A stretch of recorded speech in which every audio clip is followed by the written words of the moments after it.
Hello guys! Magluluto po tayo ng dinuguan na baboy.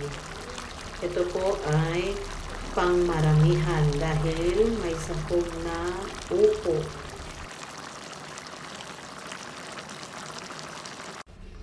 Ito po ang ating mga ingredients. Meron po tayong upo at sili, karne ng baboy, sibuyas, bawang at pork blood. Lalagyan din po natin yan ng pampalasa, asin, paminta, at pork cubes.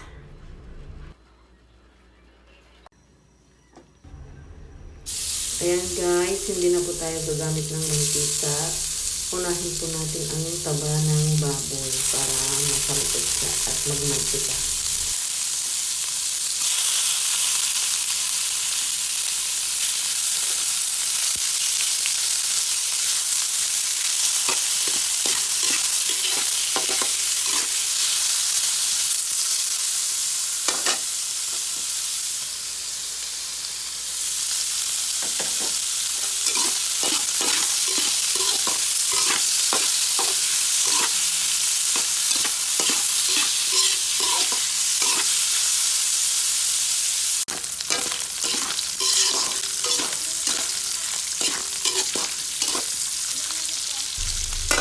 Ayan guys, nagmamantika na. Ilagay na rin natin ang laman ng baboy.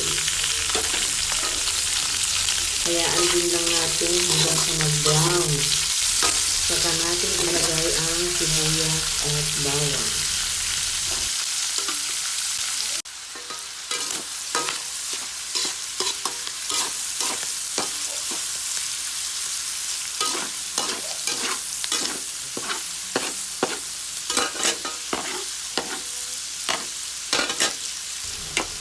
At ayun na nga, lagyan natin ang sibuyas at bawang.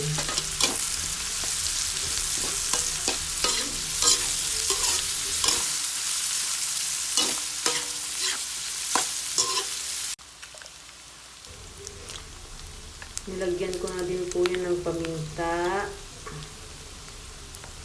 at asin.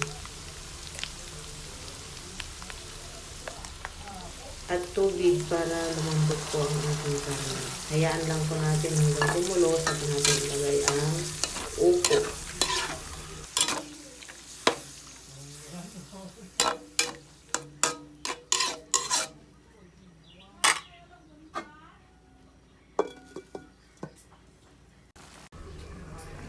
Ayan guys, malambot ng ating karne. Ilalagay ko na ngayon ang upo. Isang buong upo po yan. Tapos ang karne po ay higit kalahating kilo lamang.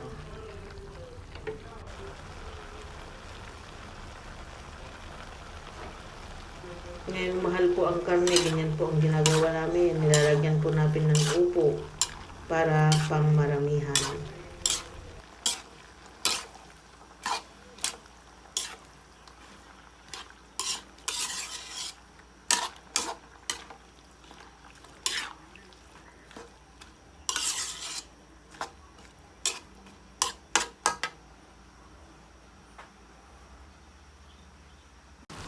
At ayun na nga guys, luto na ang ating upo. Ilagay naman natin ang sili at pork cubes.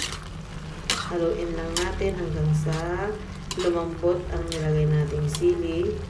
Saka natin ilagay ang pork blood.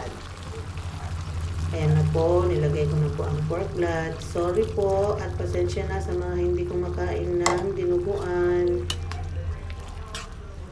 Pasintabi na lang po sa inyo.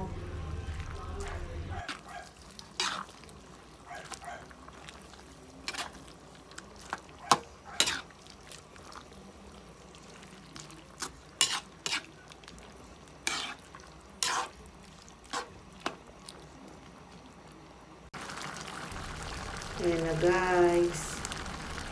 Ready to serve na ang ating dinuguan baboy with upo.